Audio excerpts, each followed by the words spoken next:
নির্বাচনে আশানুরূপ ফল না পাওয়াতে জামাত শিবিরের অনেক ভাইকে ফেসবুকে লিখতেছি দেখতেছি যে এই অশিক্ষিত জাতিকে দিয়ে কিছু হবে না। এখন এই যে যারা বলতেছে অশিক্ষিত জাতি, তারা প্রথমে এই দেশের নাগরিক, তারপর হচ্ছে একটা রাজনৈতিক দলের নেতাকর্মী যারা কিনা দেশকে লিড দিবে এবং ইসলাম প্রতিষ্ঠা করার রাজনীতি করতেছে। তো এই যে অশিক্ষিত বলে অন্যকে ছোট করতেছে, প্রথমে ব্যক্তি হিসেবে তো আপনাদের দায়িত্ব ছিল যে আপনারা তো শিক্ষিত, শিক্ষার আলোটা ঘরে ঘরে পৌঁছে দেওয়ার, ব্যক্তি হিসেবে সমাজ পর্যায়ে পরিবার পর্যায়ে। আর সেকেন্ডলি হচ্ছে আপনি একজন নেতা হচ্ছেন। নেতা নেতার কাজ কি? সে প্রত্যেক নাগরিককে যাতে তার মৌলিক অধিকার মৌলিক চাহিদাগুলো পূরণ করতে পারে মতো সে ব্যবস্থা করতে হবে। কিন্তু আপনারা এত বছর রাজনীতি করতেছেন, আপনাদের দলটা 1941 সাল থেকে প্রতিষ্ঠিত। তাহলে এত বছর যে আপনারা ঘরে ঘরে শিক্ষার আলোটা সঠিকভাবে পৌঁছাইতে পারেন নাই, এটা তো আপনাদেরই ব্যর্থতা।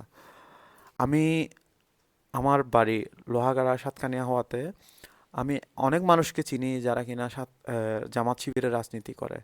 তারা নিজেদের ছেলে মেয়েদেরকে পড়াশোনা করার জন্য সর্বোচ্চ চেষ্টা করে, কিন্তু অন্যজনের ছেলে যখন একটু পড়াশোনা করে তাদেরকে অনেকভাবে চেষ্টা করে যে ডিমোটিভেট করে যে পড়াশোনা না করে তুমি চাকরি করো টেরিবাজার রিয়াজদিন বাজারে।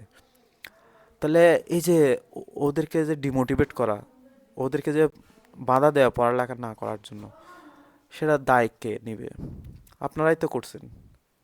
অথচ একজন আদর্শ মানুষ হিসেবে, আদর্শ নেতা হিসেবে উচিত ছিল যে ছেলেটা মেয়েটা পড়াশোনা করতে পারতেছে না টাকার জন্য, তাকে সহযোগিতা করা পড়াশোনা করতে।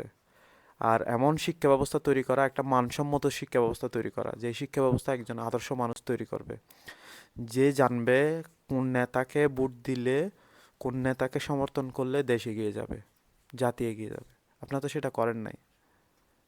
এটা তো এক প্রকার হিপোক্রেসির মতো হয়ে গেল। আশা করি বুঝবেন আপনারা আপনাদের ব্যর্থতা কেন হচ্ছে। আপনারা ইসলাম প্রতিষ্ঠা করার রাজনীতি করার পরেও এই ৯০-৯২% মুসলমানের দেশে কেন আপনারা এখনো পিছিয়ে আছেন? এতটুকুই বলার ছিল। আসসালামু আলাইকুম।